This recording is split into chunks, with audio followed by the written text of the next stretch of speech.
오늘은 오늘부터 우리가 지난주까지만 해도 이제 이렇게 대답하라 이런 내용들을 좀 다뤘어요.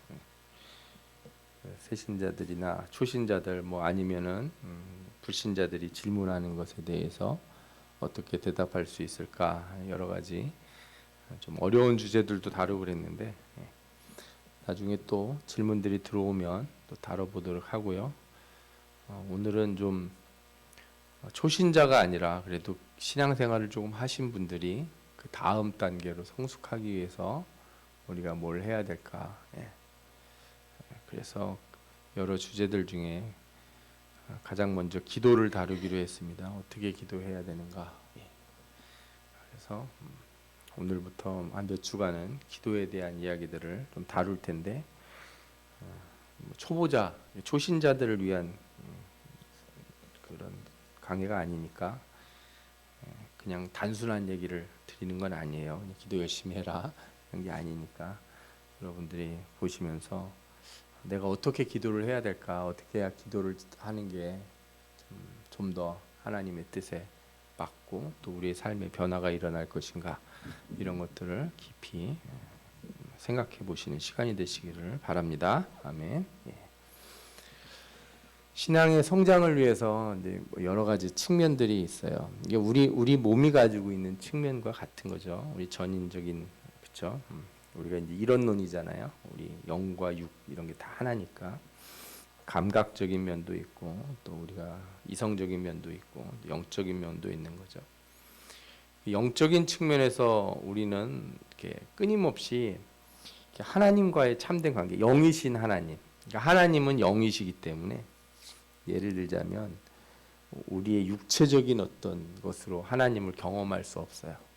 육체적으로 경험할 수 없고 영적인 경험이 우리에게 오는 거죠.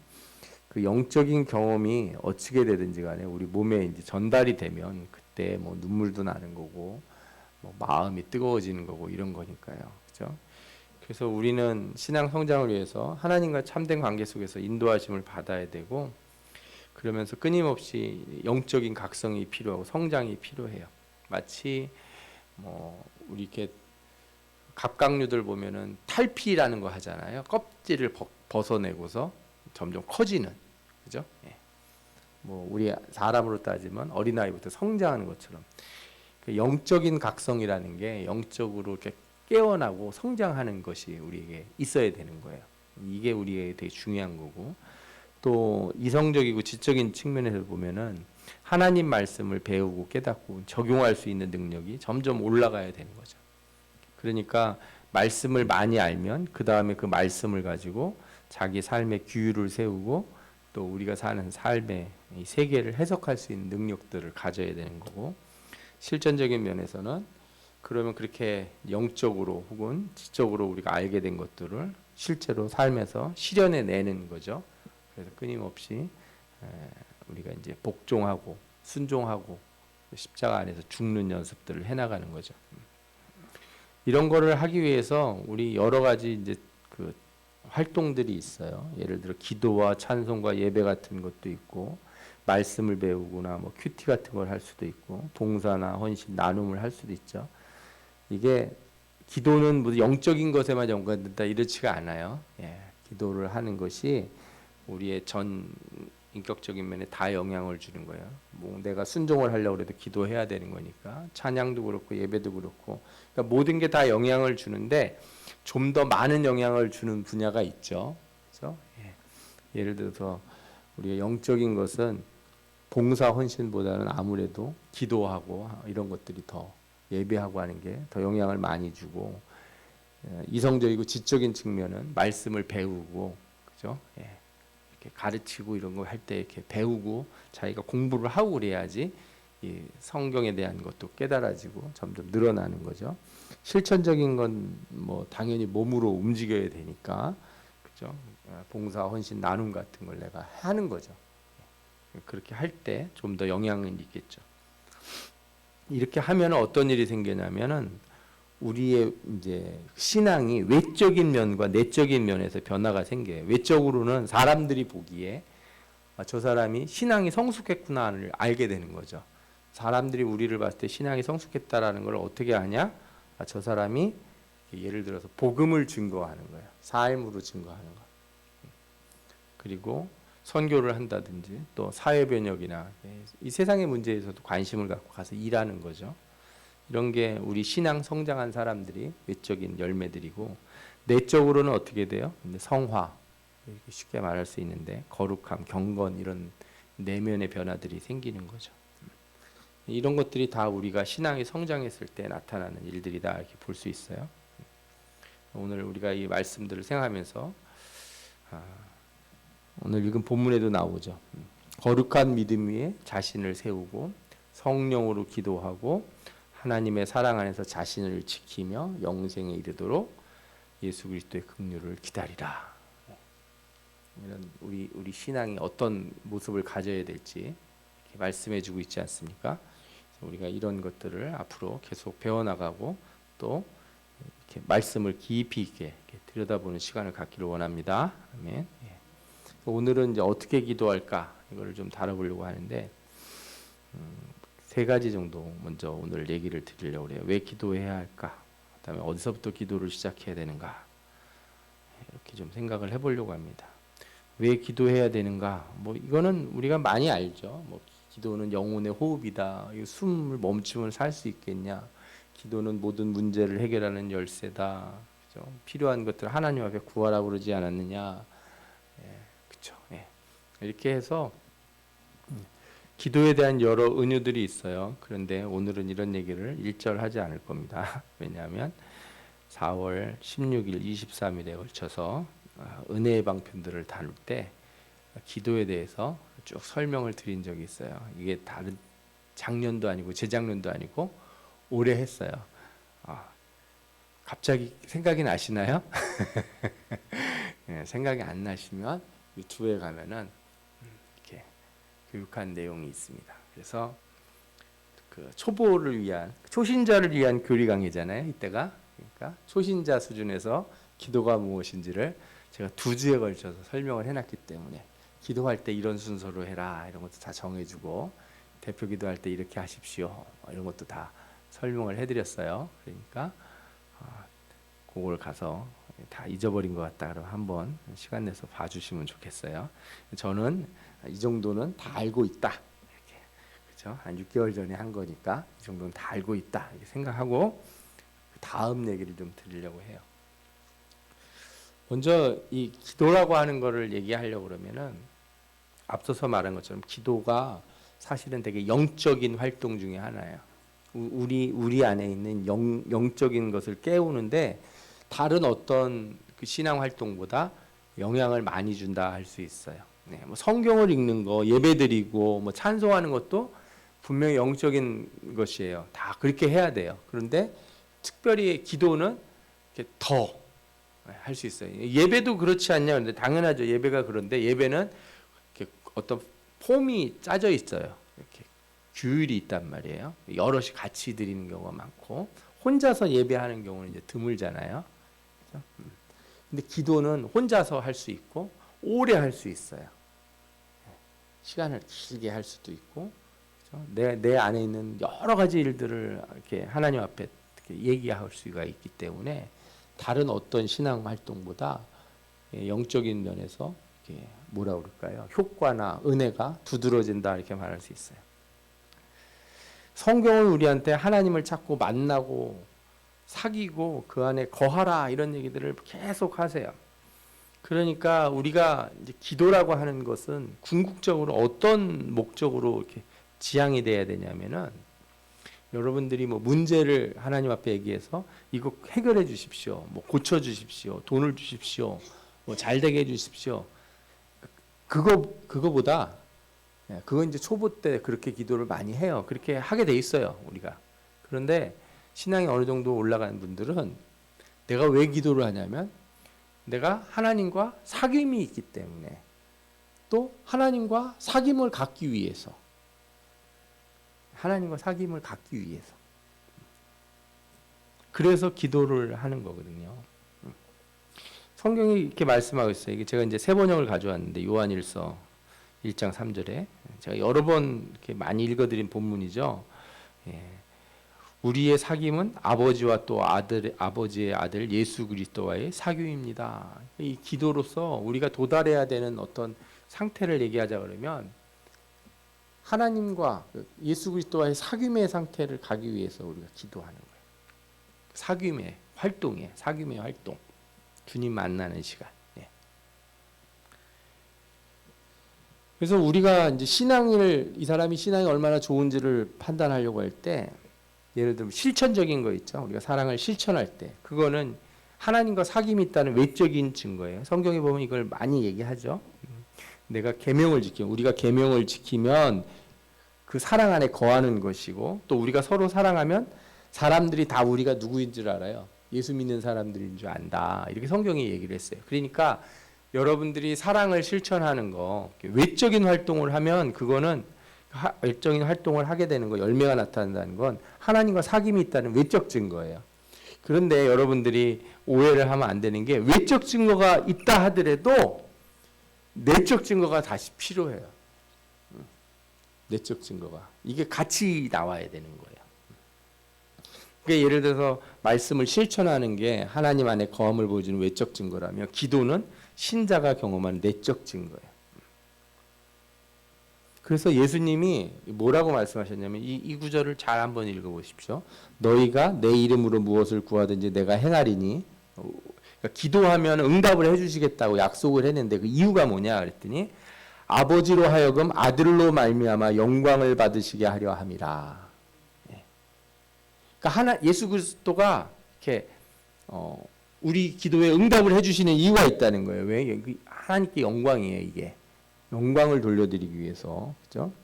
내 이름으로 무엇이든지 내게 구하면 내가 행하리라.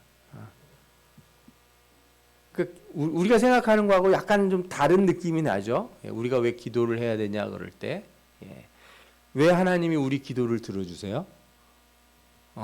예수 그리스도의 영광, 하나님의 영광을 위해서 들어주는 거예요. 그리고 그렇게 내가 내 영광을 드러내기 위해서, 그죠? 내가 너희들의 기도를 들어줄 테니까 너희들은 어떻게 하라고요? 계속 하라는 거예요. 하라는 거. 그러니까 우리는 기도하고 하나님이 그 기도에 응답해 주시는 걸 경험하면서 내가 뭘 얻게 돼요? 내적인 증거들을 얻게 되는 거예요. 신앙의 증거들. 이게 선순환이에요. 신앙의 선순환. 그러니까 신앙이 언제 성숙하냐? 기도하고 응답받으면서 성숙해요. 성장해요. 올라가요. 재밌어져요. 신앙생활이 언제 재밌냐 그러면은 기도하고 응답받을 때. 언제 재미가 없냐? 아무리 기도를 해도 깜깜할 때.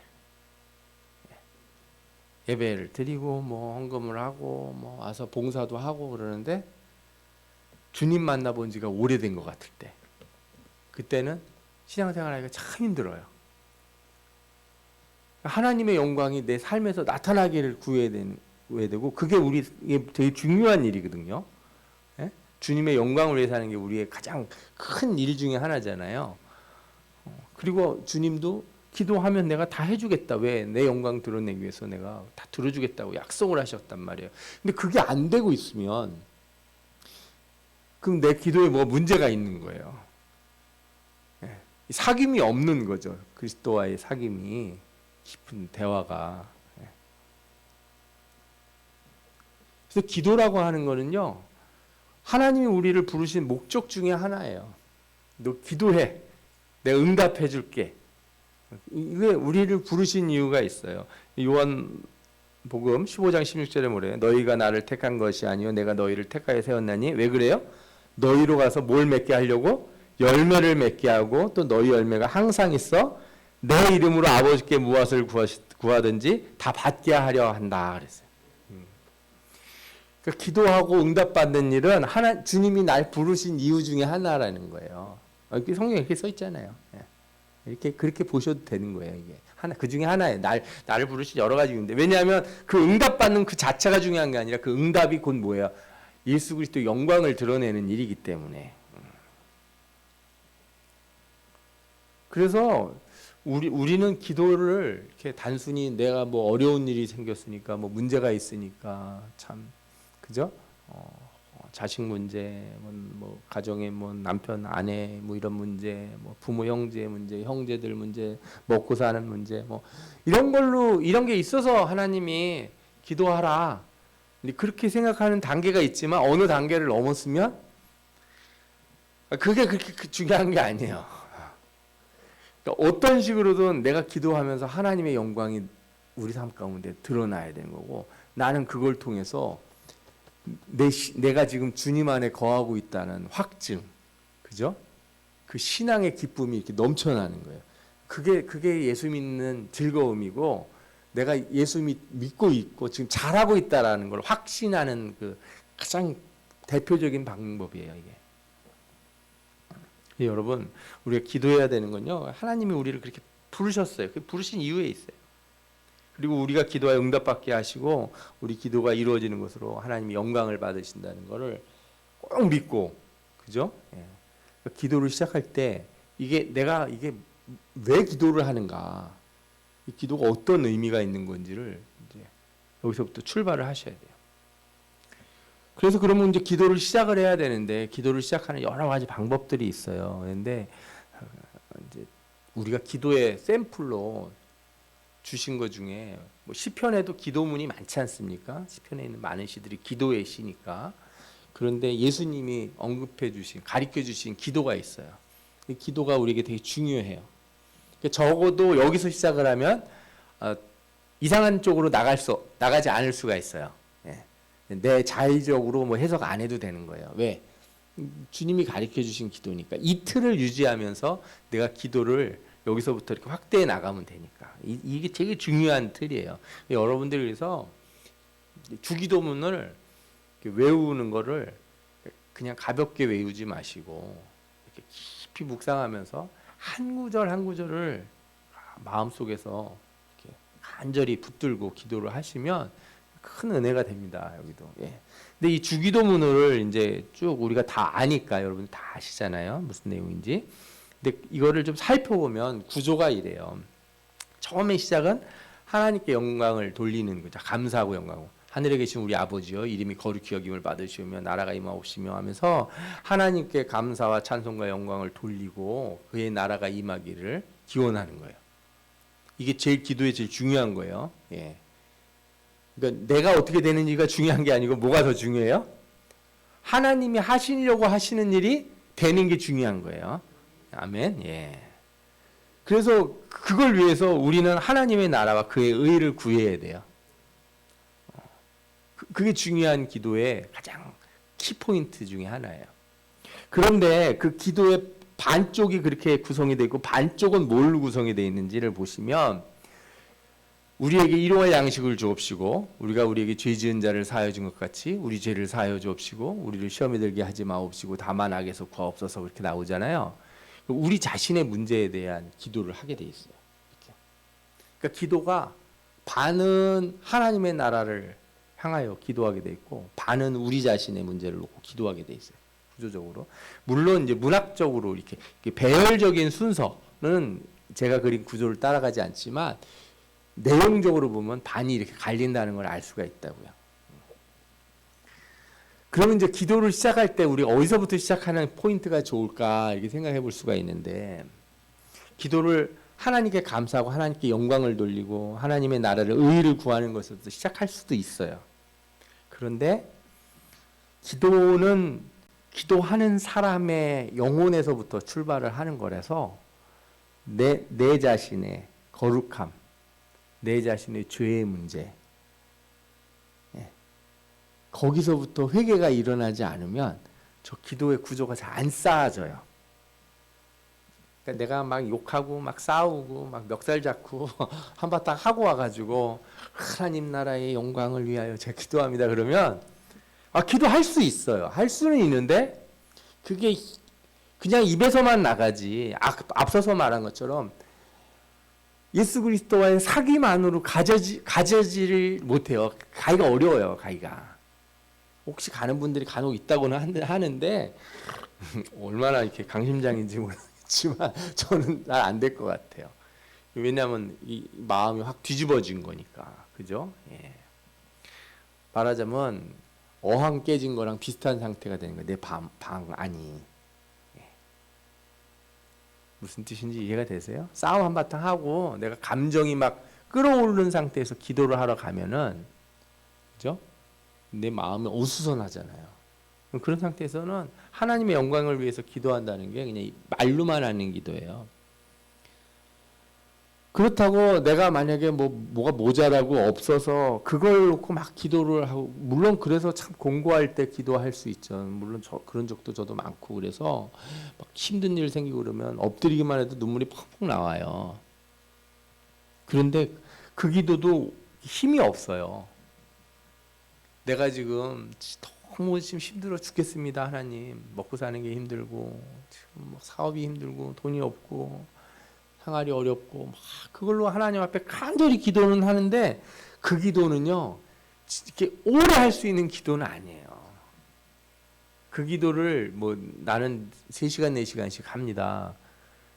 근데 진짜 신자라면, 진짜 신자가 아니라 어느 정도 성숙한 신자라면 그 기도로 내가 기도를 시작해도 어느 순간에 이 기도는 더 이상 하면 안 된다는 생각이 금방 옵니다.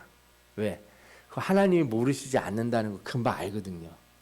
기도하고 조금만 기도하고 눈물 흘리고 나면 하나님이 다 하신다는 거를 마음에 다 알아요. 기도의 시작점으로 가장 좋은 포인트가 어디냐? 그러면 바로 이 거룩함을 위한 기도, 성화를 위한 기도가 우리 신자가 성숙한 신앙생활을 하기 위해서 기도의 시작점으로 잡아야 될 포인트예요. 초신자 때는 대부분 어디를 많이 잡아요? 필요를 구하는 기도가 기도의 시작 포인트가 돼요. 내가 왜 기도를 하게 되냐? 왜 작정 기도를 하려고 하는가? 그러면 내가 지금 공부하고 나한테 지금 어려움이 많고 이거 하나님이 해결해 주셨으면 좋겠으니까. 그런데 신앙생활을 10년, 20년씩 하고 그랬으면은 여러분들의 삶의 문제 하나님이 모르시는 것 같아요? 아시는 것 같아요? 다 아시잖아요. 근데 물어보면 하나님이 다 아시죠? 그러면 아멘 다 그럽니다. 근데 뭐 기도는 그렇게 안 해요. 뭐가 문제인지를 알아야 돼요. 성화를 위한 기도가 없는 사람들, 아니면 약한, 그런 성화를 위한 기도가 거의 약한 사람들은 본인이 기도를 열심히 한다고 생각하는데 실제로는 기도의 능력을 경험하지 못하는 경우가 많아요. 그러니까 어떤 분이 저는 지금 뭐 100일 기도를 하고 있습니다. 작정 기도 막 이렇게 한다는 거예요. 100일 기도하니까 자기는 엄청 기도를 많이 한 것 같아요. 근데 100일 동안 뭔 얘기를 주로 하셨나, 기도를 하셨나 보면은 다 뭐 해달라는 얘기 하러 오신 거예요. 그러면은 그 기도가 끝난 뒤에 그 100일 동안 그렇게 열심으로 기도한 뒤에 신앙이 이렇게 성숙했는가 보면은 한계가 있어요. 그 성숙의 한계가. 초신자 때는 그렇게 기도하는 것으로 성숙이 돼요. 성장이 어느 정도 돼요.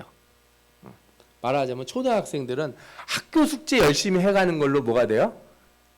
이게 성장이 돼요. 지적 성장이. 뭐 아이들이 공부도 잘하고 100점도 맞을 수 있어요. 근데 대학생이 교수님 숙제 내준 리포트 열심히 해간 걸로 이렇게 공부 잘하는 뭐 박사가 되고 무슨 어디가 상을 받고 세계적으로 인정받는 이런 사람이 될 수 있을까요? 안 됩니다. 안 됩니다. 네. 제가 대학 다닐 때도 우리 교수님이 저희들 공부 안 한다고 잔소리를 좀 하시더라고요. 그래서 어떻게 해야 됩니까? 저희가 물어봤어요. 했더니 최소 과목당 책을 7, 8권 정도는 읽어야 되지 않냐. 저희가 같이 공부하던 친구들인데 과목당 책을 7, 8권씩 원서를 사서 다 이렇게 보는 거예요. 저는 대학 때 그렇게 이제 공부를 해봐서 공부 그렇게 하는 거라고 생각을 해요. 지금도 이렇게 학교에서 공부라 그러면 그 교과서 하나만 보고 이렇게 한 학기를 보내는 친구들이 많은데 그건 공부가 아니에요. 그러면은 그건 초등학생이랑 비슷한 거예요. 그러면 내가 그 과목을 듣는다면 책이 7, 8권은 있어요. 뭐 많으면 10권도 좋고 뭐 그렇게 읽어야지 무슨 뭘 좀 시야가 넓어지죠.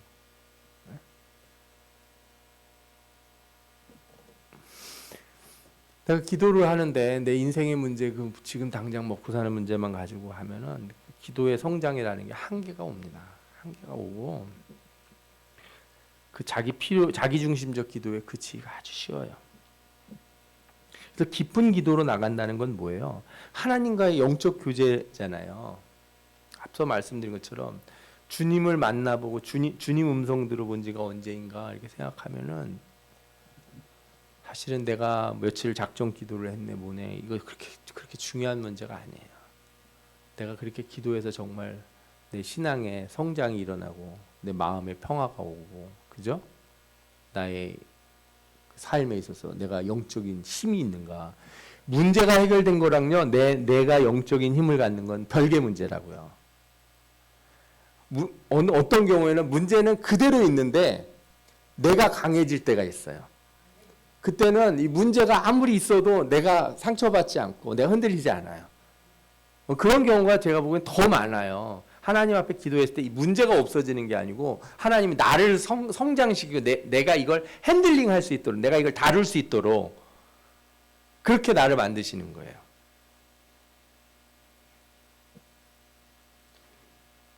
예를 들어 가게를 하시는 분이 막 이상한 손님들이 와가지고 가게를 막 행패를 부린다. 그 기도에는 그런 손님이 하나도 안 오는 게 아니라 어느 순간에 보니까 내가 그런 손님이 와도 잘 다룰 수 있어. 그런 거예요, 말하자면. 무슨 뜻인지 이해가 되시죠? 그래서 기도를 위해서는 기도를 시작한다 그럴 때 특히 어느 정도 신앙생활을 하신 분들이 기도를 한다 그러면 이 문제를 우리가 붙들어야 돼요. 내가 얼마나 거룩함을 위해서 싸우고 있는가. 내 삶의 문제가 아니라 내가 그런 능력을 내가 더 갖게 되었는가, 가지려고 하고 있는가. 그리고 그렇게 기도할 때 우리가 이 사람이 이 거룩함을 위해서 분투하는 것이고 결과적으로 그 자체에서 우리가 열매를 얻고 있다는 걸 알게 돼요. 그래서 기도의 실제적인 시작점은 다른 데서 아니라 우리 거룩함을 위한 몸부림에서부터 출발해야 된다는 거예요. 우리가 우리에게 죄 지은 자를 사하여 준 것 같이 우리 죄를 사하여 주옵시고 우리를 시험에 들게 하지 마옵시고 다만 악에서 구하옵소서. 여러분들이 혹시 기도할 때 주님 저 시험에 들지 않게 저를 붙들어 주옵소서. 저를 악에서 구하여 주옵소서. 이런 기도를 깊이 해보신 분들이 있나 한번 잘 생각해 보세요. 아이들을 가리키다 보면요, 아이들한테 요즘 제가 이제 계속 얘기하는 게 있어요. 너희들 예수 믿었으니까 이제 하나씩 변해야 된다. 맨날 좋아지고 잘 되고 있다 이렇게 칭찬을 해주다가 야 이제 몇 달 지나지 않았냐 너희들 그랬으니까 이제 너희들 바뀌어야지. 그래서 제가 뭘 얘기하냐, 너희들 이제 말투를 좀 바꿔야겠다. 말투를 좀 바꾸자. 예. 집에 가서 어머니 아버지한테도 존댓말 쓰고 선생님들한테도 존중하고 친구들한테도 친절한 말하고 네 알겠습니다 이렇게 애들이 얘기해요. 기도해야지 그게 된다는 걸 애들이 아직 몰라요. 조금만 기분 나쁘면 막 쏟아져 나오니까. 여러분들은 안 그러신 것 같아요. 여러분들도 우리들도 마찬가지예요. 그러니까 신자가 이렇게 삶의 문제들 막 아프고 뭐 돈 없고 뭐 이런 거로는 기도를 많이 하는데 시험에 들지 않게 하여 주옵소서. 저를 악에서 구하여 주옵소서. 내가 막 마음이 상하고 속상하고 막 화가 나고 분노가 끓어오르는 일이 내 안에서 일어나지 않게 저를 좀 도와달라고. 미운 마음 생기고 막 화가 나는 마음 생기는 것이 내 안에서 일어나지 않게 해달라고 나를 그렇게 기도해 보신 적이 언제냐 이 생각을 해보시라는 거예요. 그게 잘 안 해요 이런 기도들을 사람들이 의외로요. 거룩함을 위한 기도의 시간을 따로 갖지 않는다는 거예요.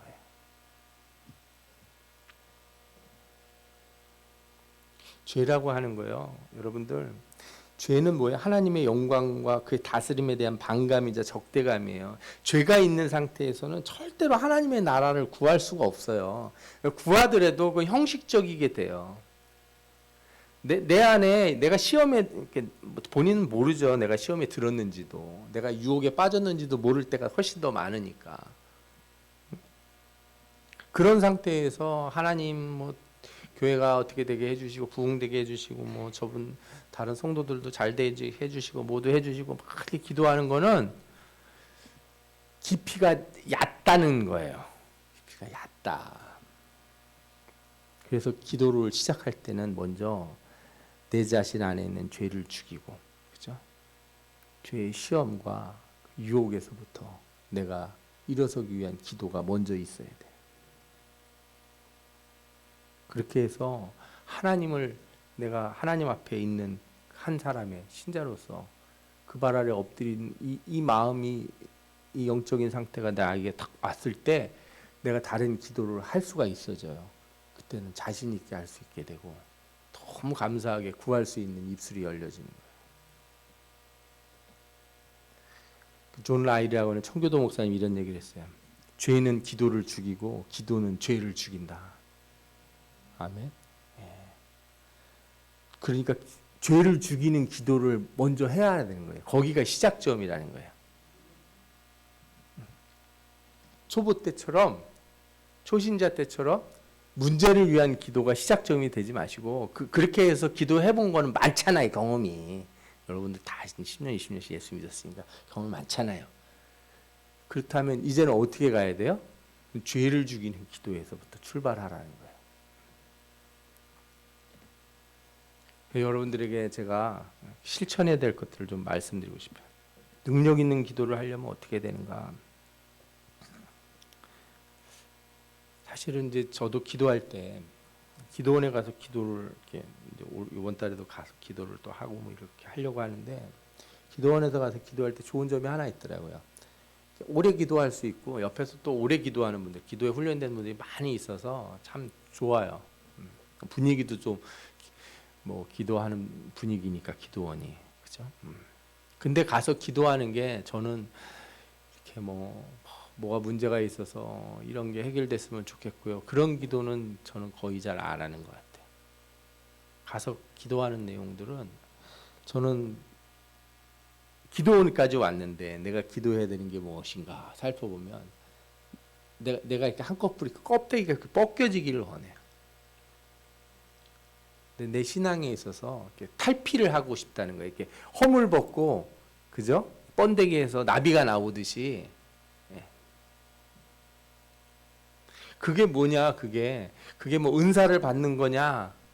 아니 저 그런 거보다 제 자신 안에 있는 죄에 대한 민감함이 더 새로워지고, 내 안에 죄를 더 분명하게 알고 죄를 죽이고 거룩함으로 더 나아가고 어떻게 하든지 경건함으로 더 나아가는 길. 그것을 놓고 하나님 앞에 기도하는 거예요. 저를 이렇게 붙들어 주셔서 좀 더 영적인 상태로 이렇게 끌어주시기를 기도하는 거죠.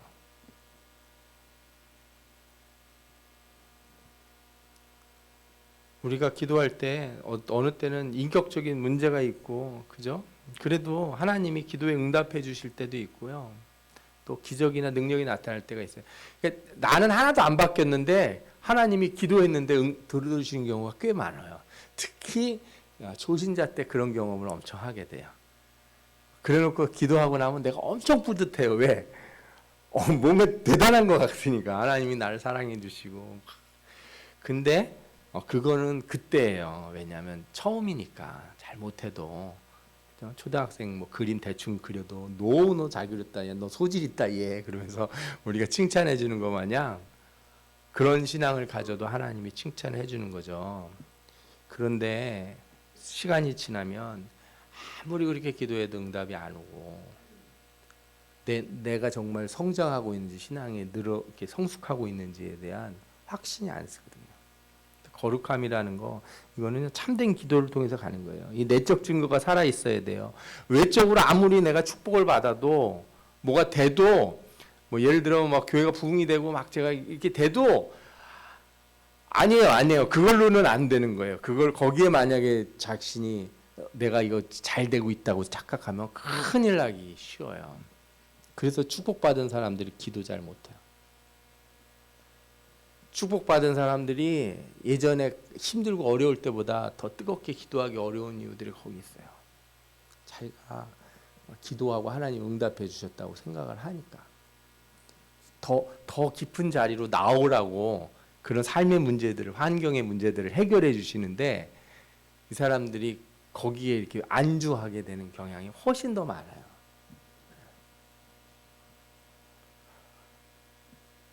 그래서 신자가 돼서 우리가 신앙이 어느 정도 되면 우리 안에 우리 삶의 문제가 다 해결되는 건 오히려 좋지 않다는 걸 자기도 알게 돼요. 이 문제가 나한테 계속 내 평생 죽을 때까지 쫓아다니는 이유가 나로 하여금 이 문제에 집착하지 않고 하나님 나라, 거룩함과 경건함에 더 나로 하여금 가게 하는 것을 알게 돼요. 그래서 우리 그런 얘기 하잖아요. 물고기 안에 메기 한 마리 넣어줘야 된다고. 그래야 물고기들이 잘 산다고. 그렇죠? 네. 그 문제들이 해결되는 게 답이 아니라 나의 경건함, 나의 거룩함을 가는 그 삶을 놓고 더 기도하게 된다는 거죠. 그래서 깊은 기도를 원하시면 여러분 이 죄에 대한 깊은 인식을 하고 처절한 회개를 할 때 그때 죄인을 용서해 주시는 하나님을 만나는 거예요. 제가 보면 어느 순간에든지요, 언제 은혜가 제일 많이 오는가 회개할 때요. 참 희한해요. 네. 오죽하면 바울이 그런 얘기 했겠습니까? 은혜를 더하려고 내가 죄를 더하겠냐 이렇게 말할 정도로, 그죠? 근데 이상하게 죄를 지은 사람들은 회개를 잘 못하고요. 죄 없는 사람들이 그렇게 회개를 해요. 큰 죄 저지른 사람들은 그렇게 큰 회개를 못하는데 작은 죄를 저지른 사람들이 내가 조금 뭐 하나 실수한 것 때문에 하나님 앞에 그렇게 회개가 나올 때도 그런 신앙이 되는 사람들이 있어요. 그렇죠? 그때 얼마나 또 은혜를 받는지 몰라요. 그러니까 그렇게 민감해지는 거죠. 그렇게 되도록 기도를 통해서 내 삶을 살펴보고 죄를 죽이는 거예요. 그래서 기도만큼 거룩함을 위한 가장 좋은 방편이 없어요. 그리고 이런 기도는 기도의 제목이나 내용이 중요하지 않아요. 어떨 때는. 내가 무슨 죄를 없애야 되는 건가 이렇게 생각을 안 하게 돼요. 이제 다음 시간에 제가 그런 얘기 더 해드릴 텐데 기도의 내용보다 더 중요한 게 뭐냐면은 기도의 열심이에요. 기도의 열심. 그러니까 거룩함으로 가고자 하는 열심이 훨씬 더 중요해져요. 그래서 그때는 방언 기도가 더 유익할 때가 있어요. 이런 기도에서는. 왜냐면 내가 기도의 내용을 굳이 다 머리로 생각하면서 말하지 않아도 돼요. 방언의 은혜가 뭡니까? 기도의 열심을 갖게 하거든요. 기도가 금방 깊은 기도를 들어가도록 방언의 은사가 도움을 주거든요. 여러분들 방언 기도하시는 분들은 너무 감사해야 돼요. 방언 은사 같은 거 안 받은 사람들이 그 상태를 갈 때는 특별할 때 아니면 자기가 하려고 그러면 어느 때는 2시간, 3시간을 기도해도 깊이 못 들어갈 때가 있어요. 진짜로 안 들어가지는 기도가 자꾸 이렇게 피상적으로만 돌고. 그래서 내가 기도를 시작했는데 내가 이렇게 기도를 끝낼 수 없다 하는 각오로 그렇게 기도를 할 때 하나님 은혜를 주셔서 깊은 기도를 경험하게 되는 경우가 개인적으로는 더 많은 것 같아요. 저도 방언 은사 받으신 분들을 부러워해요. 왜? 깊이 기도할 수 있잖아요. 깊이 기도할 수 있잖아요. 방언하실 때도 깊은 기도를 위해서 방언하셔야 돼요. 그냥 막 방언하시면 제가 은사를 뭐 잘 아는 사람은 아니지만 방언도 들어보면요. 그냥 입에서만 하시는 경우들도 있어요. 저분이 깊은 기도를 못 들어가고 방언을 하는데 그냥 그러다가 시간 지나고 그냥 일어나시는 것 같다 하는 생각이 올 때가 있어요. 근데 기도가 냉랭하거든요. 깊은 기도로 들어가면 여러분들이 더 잘 아실 거예요. 내가 그 깊은 기도에 들어갔을 때 그 느낌을 알고 그때 그 은혜를 알잖아요.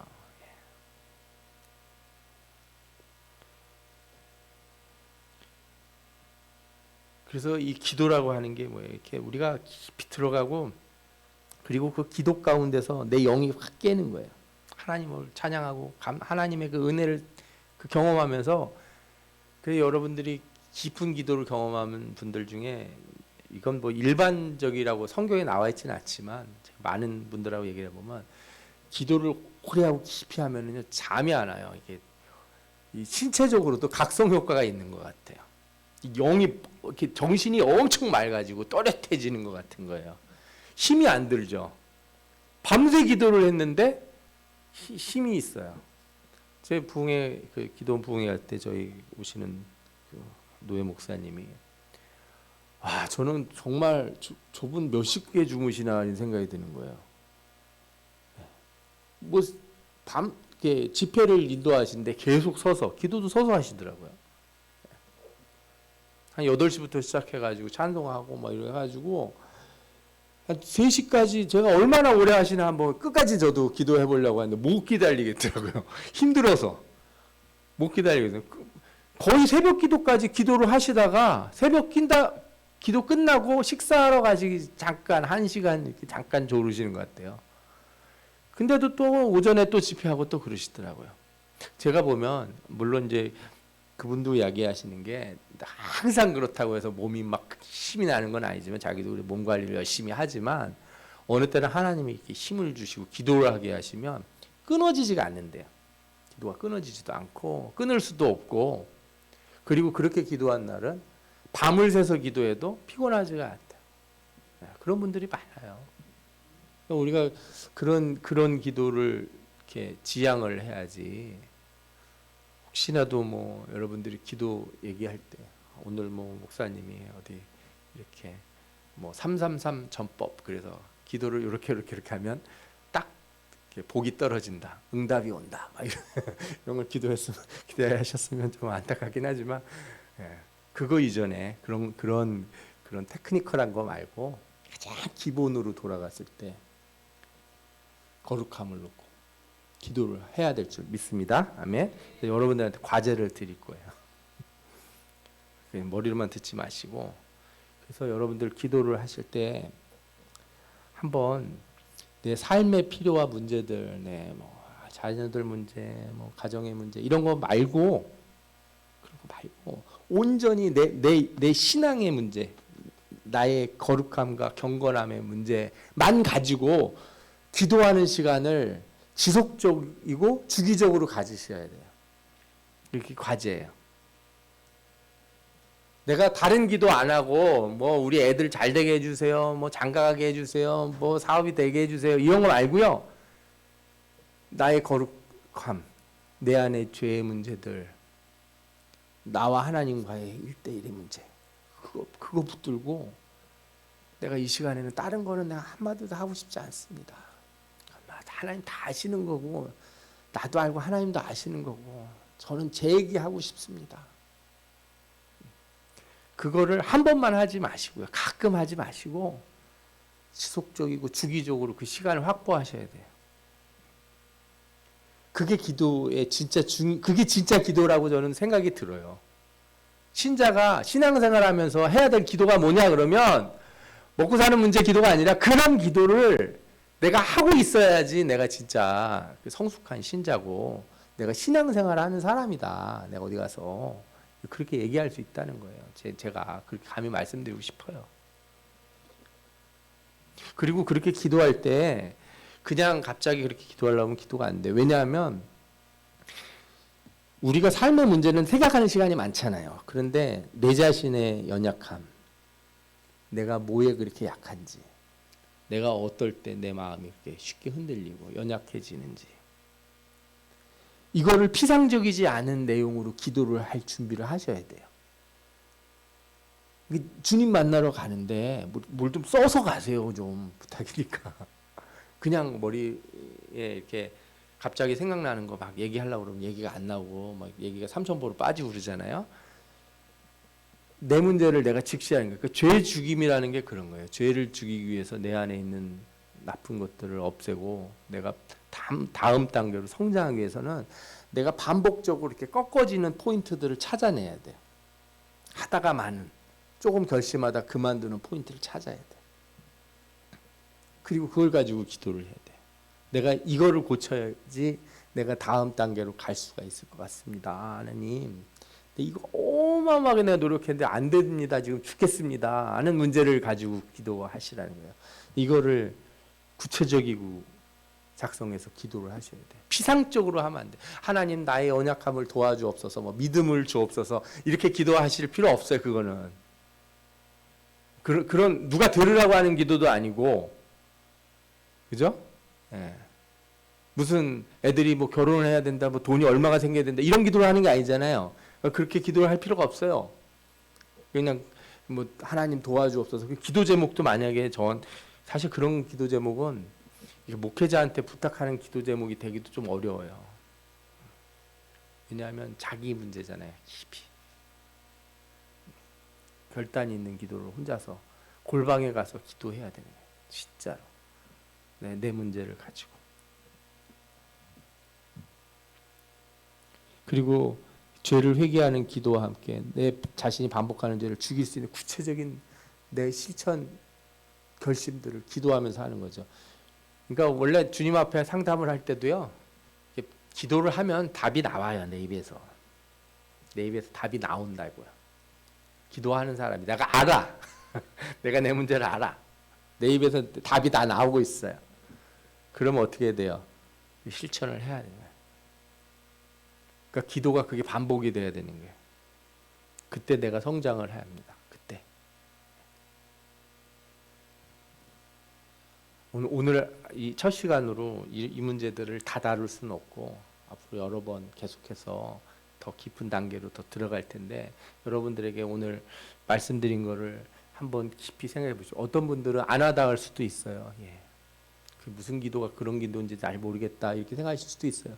그러나 여러분, 기도라고 하는 게 단순히 필요한 걸 하나님 앞에 구하는 거, 하나님께 영광, 하나님의 나라를 구한다는 거, 이걸 하기 위해서 먼저 내 자신의 거룩함, 내 신앙의 문제들을 깊이 놓고 기도하시는 여러분들이 되시기 바랍니다.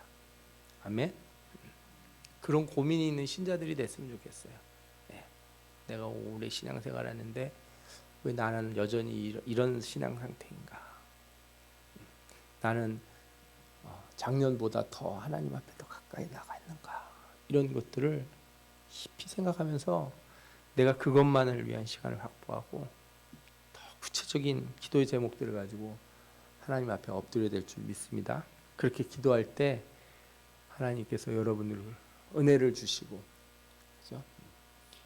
그래서 첫사랑으로 돌아가는 게 아니고요, 나와 하나님과의 사랑이 더 새롭게 새로워져서 새 것과 같은 그런 신앙 수준으로 여러분들이 올라갈 줄 믿습니다. 아멘. 예, 이 시간